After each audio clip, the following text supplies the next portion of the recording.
Ready to move on to the next phase, which is to put on the detail parts where needed.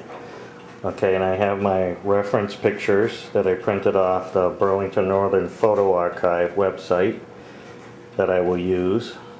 And I have my little checklist which I made to make sure I don't forget anything, because of course I can.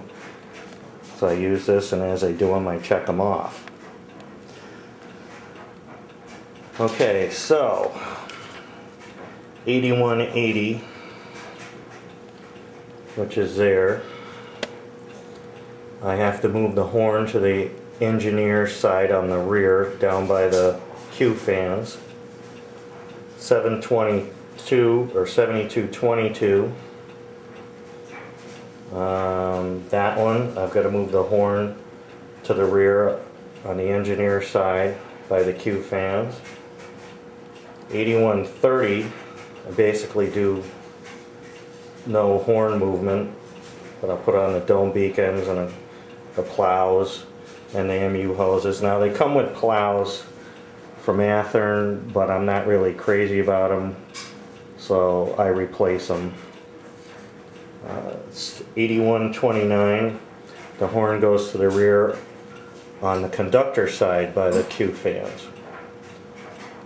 So that's going to be the next thing I'm going to do, which of course I can't film and do it at the same time. So I will just start doing these, and then I'll show you as I move along. And yes, that is one of my cats who's now taken over my chair. So I'm going to have to show him. Or anyways, okay, the detail parts have been added and pretty much painted, partially anyways. They're not finished.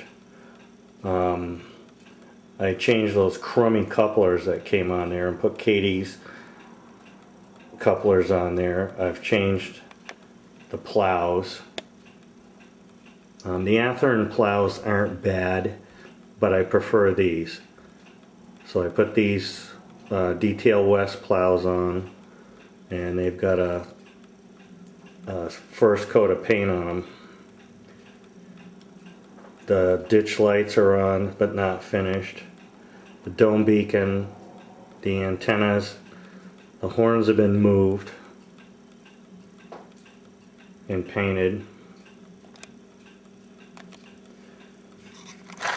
And on the rear end,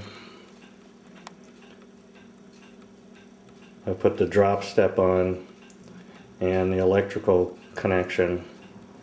I got to do the MU hoses.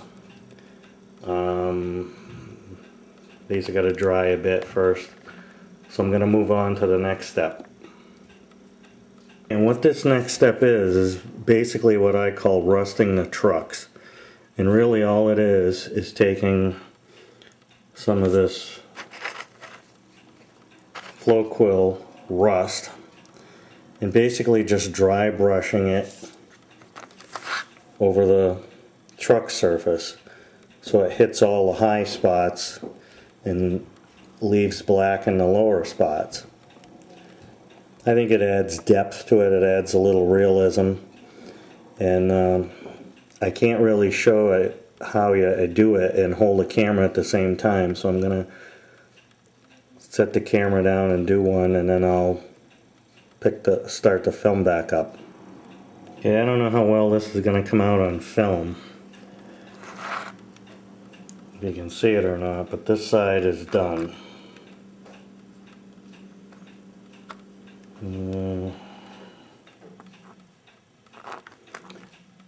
As opposed to one that's not. Now if you're not familiar with dry brushing, I mean basically what it is you get paint on the tip of the brush and then you dab it on a cloth until you don't take it all off, but you got it so that when you drag it across the surface it will leave residue of paint on the high surface and not actually fill in the whole thing.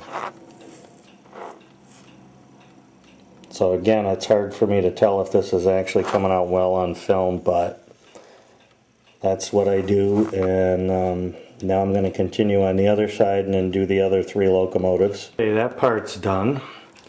So now the trucks are rusted. So I don't know if you can tell from this picture.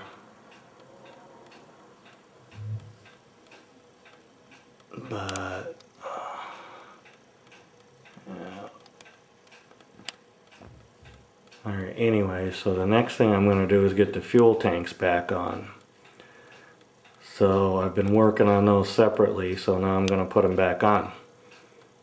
Okay, the fuel tanks are back on the 4 SD40-2s. So the next step is I'm going to move on to putting the MU hoses on.